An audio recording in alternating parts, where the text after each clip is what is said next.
은퇴하면 여유롭고 편안한 삶이 기다릴 줄 알았어요. 처음엔 진짜 좋았거든요. 근데 그 행복이 딱 1년이더라고요.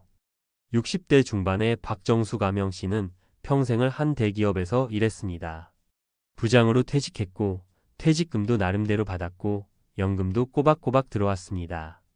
퇴직 첫 해 가족과 여행을 다니고 늦잠을 자고 커피숍에서 여유를 즐기던 그는 이렇게 말했죠. 야, 이래서 다들 은퇴를 꿈꾸는 거구나. 하지만 그가 세상을 떠난 건 은퇴 후 2년이 지난 어느 날이었습니다. 정수 씨는 주변 사람 누구에게도 자신의 괴로움을 털어놓지 않았습니다. 아니, 그 스스로도 내가 왜 이렇게 공허한지를 몰랐던 게 더 정확했을지도 모릅니다. 우리는 은퇴를 끝이 아니라 시작이라 부르지만 막상 은퇴를 맞이한 많은 사람들은 삶의 궤도에서 갑자기 튕겨나간 듯한 허탈감과 무력감을 경험합니다. 오늘 이 이야기를 통해 왜 누구보다 잘 준비했던 사람이 그런 극단적 선택에까지 내몰렸는지, 그리고 우리가 그 길을 피하기 위해 무엇을 준비해야 하는지를 함께 살펴보려 합니다. 사례 1. 돈이 있어도 외롭다 관계의 붕괴. 정수 씨는 퇴직 후 가족과 더 가까워질 줄 알았습니다. 하지만 현실은 달랐습니다. 집에서 머무는 시간이 늘어나자 아내와의 갈등이 오히려 많아졌고 자녀들과의 대화도 점점 줄었습니다. 예전엔 퇴근 후 잠깐 얼굴을 보는 정도였기에 문제가 드러나지 않았지만 이제는 하루 종일 부딪히며 서로의 차이를 더 예민하게 느끼게 된 거죠. 게다가 친구 관계도 자연스레 끊겼습니다. 회사를 나가면 자연스럽게 연락이 줄고 몇몇은 취업 준비나 손주 돌보기에 바빠졌습니다. 그는 말했습니다. 내가 어떤 사람인지 보여줄 무대가 사라진 느낌이었어요. 회사에선 필요한 사람이었는데 집에선 그저 놀고 있는 사람이었고 친구들은 바빴어요. 관계의 공백은 정체성의 상실로 이어졌습니다. 그는 점점 말수가 줄었고 사람들과의 만남을 피하게 되었습니다. 가장 뼈아픈 건 자기가 없어도 세상은 너무나 잘 돌아간다는 걸 절감했을 때였습니다. 사례 2. 내가 쓸모없다는 생각이 들었어요. 일과 정체성의 붕괴. 은퇴 전 정수 씨는 회사에서 중요한 결정을 내리는 리더였습니다. 사람들은 그의 눈치를 받고 보고를 받았고 스케줄이 꽉 찬 삶을 살았습니다. 그런데 퇴직 후 하루아침에 빈 사람이 된 느낌을 지울 수 없었습니다. 그는 말했습니다. 하루 종일 아무것도 안 해도 되는 날이 계속되니까 좋긴 한데 이상하게 자존감이 자꾸 떨어졌어요. 내가 뭔가 무가치한 느낌이랄까? 사람은 누구나 역할을 통해 자아를 지탱합니다. 부모, 직원, 상사, 후배, 친구. 그런데 그 역할들이 한꺼번에 사라질 때 자기 자신이 누구인지조차 헷갈리게 됩니다. 그는 자격증을 따볼까, 여행을 해볼까 시도했지만 금세 흥미를 잃었습니다. 하고 싶은 게 없어요. 예전엔 바빠서 못했다고 생각했는데 막상 시간이 생기니까 내가 뭘 하고 싶은지도 모르겠더라고요. 쓸모없음이라는 생각은 우울감으로 번졌고 삶의 방향을 잃게 만든 핵심 원인이었습니다. 사례 3. 돈은 있었지만 계획이 없었다. 무계획 은퇴의 후폭풍. 정수 씨는 경제적으로는 준비됐다고 생각했습니다. 퇴직금, 국민연금, 개인연금까지 어느 정도 안정적이었죠. 하지만 문제는 돈을 어떻게 쓸 것인지, 무엇에 쓸 것인지에 대한 계획이 없었다는 겁니다. 은퇴 후 첫 해는 즐거웠습니다. 가족여행, 캠핑용품 구입, 취미생활로 돈을 쓰는데 거리낌이 없었죠. 그런데 1년이 지나고 나니 자산은 빠르게 줄어들었고 월급이 없다는 사실이 불안을 키웠습니다. 매달 들어오는 연금이 있는데도 뭔가 불안했어요. 이 돈이 10년 뒤에도 나를 지켜줄 수 있을까? 불안은 또 다른 불안을 불렀고 결국 그는 소비를 줄이고 외출을 줄이고 활동도 줄였습니다. 무계획은 결국 삶의 축소로 이어졌고 그 속에서 고립과 무기력이 점점 깊어졌습니다.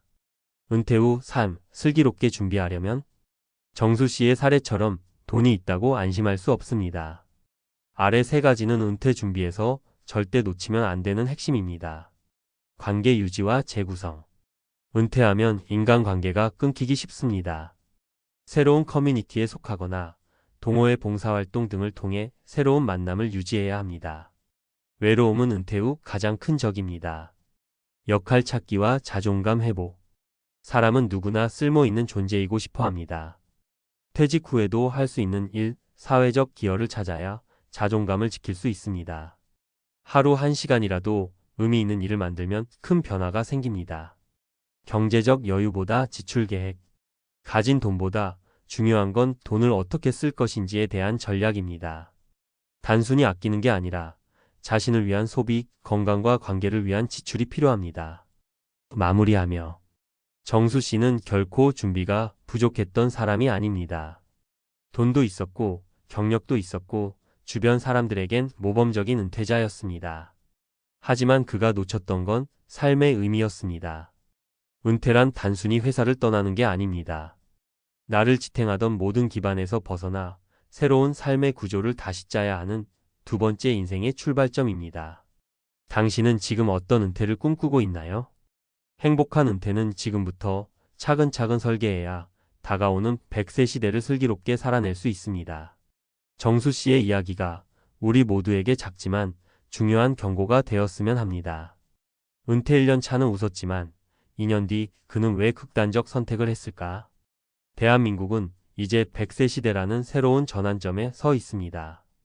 평균 수명이 83세를 넘어섰고 은퇴 후 30년 이상을 살아야 하는 시대가 도래했습니다. 하지만 문제는 단순히 오래 사는 것이 아니라 어떻게 살아갈 것인가에 대한 준비가 턱없이 부족하다는 점입니다. 최근 60대 남성의 극단적인 선택 사건은 많은 이들에게 충격을 안겼습니다. 그는 은퇴 직후까지만 해도 웃고 있었고 안정적인 연금도 있었으며 겉으로 보기에 성공적인 은퇴자였습니다. 하지만 2년 뒤 그는 더 이상 삶을 이어가지 못했습니다. 이 사건은 우리에게 은퇴 준비에 있어 단순히 돈이나 겉모습 이상의 문제가 있다는 사실을 분명히 보여줍니다. 1. 은퇴 후 가장 먼저 무너지는 것, 인간관계. 은퇴 전까지 우리는 대부분의 사회적 연결을 직장에서 유지합니다. 회사 사람, 회의 참석자, 보고 대상자 등의 역할을 통해 매일 수십 명과 자연스럽게 연결되죠. 하지만 은퇴와 동시에 이러한 관계는 급속도로 단절됩니다.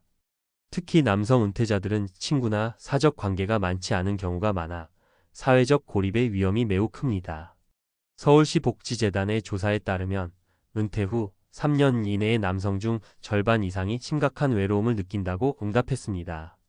이는 노인 우울증, 치매, 심혈관 질환과도 밀접한 연관이 있습니다. 인간은 사회적 동물이기 때문에 단절은 곧 정서적 생존 위협으로 이어질 수 있습니다. 2. 정체성의 붕괴. 나는 누구인가?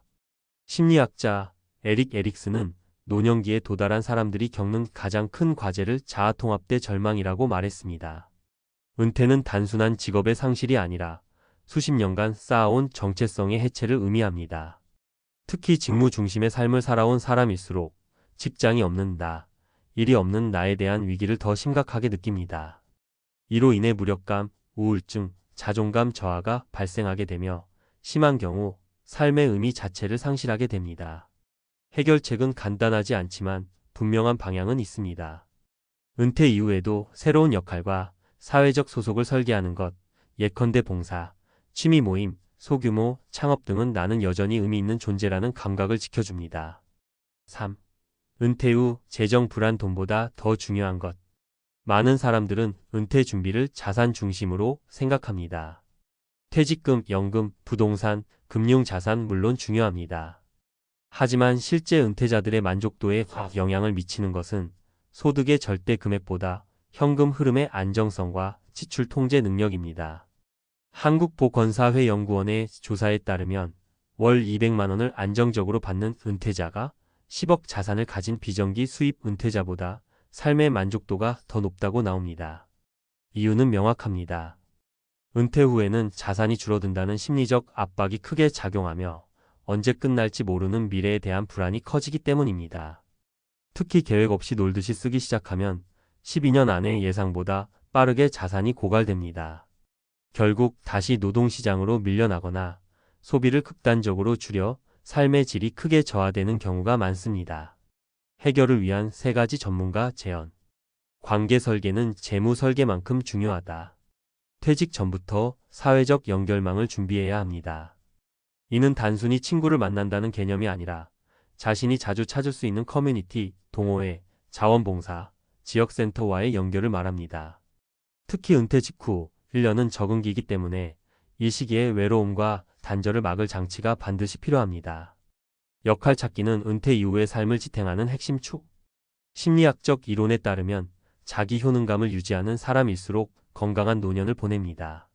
내가 여전히 의미 있는 일을 하고 있다는 느낌, 그리고 누군가에게 기여하고 있다는 감각이 뇌의 전두엽을 자극하고 우울증을 예방합니다. 이를 위해 소소한 일거리나 책임감을 가질 수 있는 일의 작은 농장 운영, 동네 반상의 역할, 유튜브나 블로그 운영 등이 권장됩니다. 현금 흐름 중심의 재정 구조 설계가 필요하다. 자산을 모아두는 것도 중요하지만 정기적이고 예측 가능한 현금 흐름이 핵심입니다. 국민연금, 개인연금, 소규모 부업, 임대 수입 등은 삶의 안정성을 높입니다. 또한 소비 습관을 퇴직 전에 미리 줄이고 가계 구조를 은퇴형으로 전환하는 것도 중요합니다.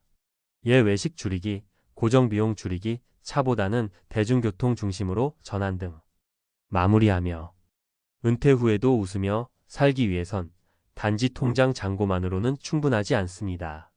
정체성, 관계, 역할, 안정적 현금 흐름이라는 4가지 축이 모두 조화를 이루어야 합니다.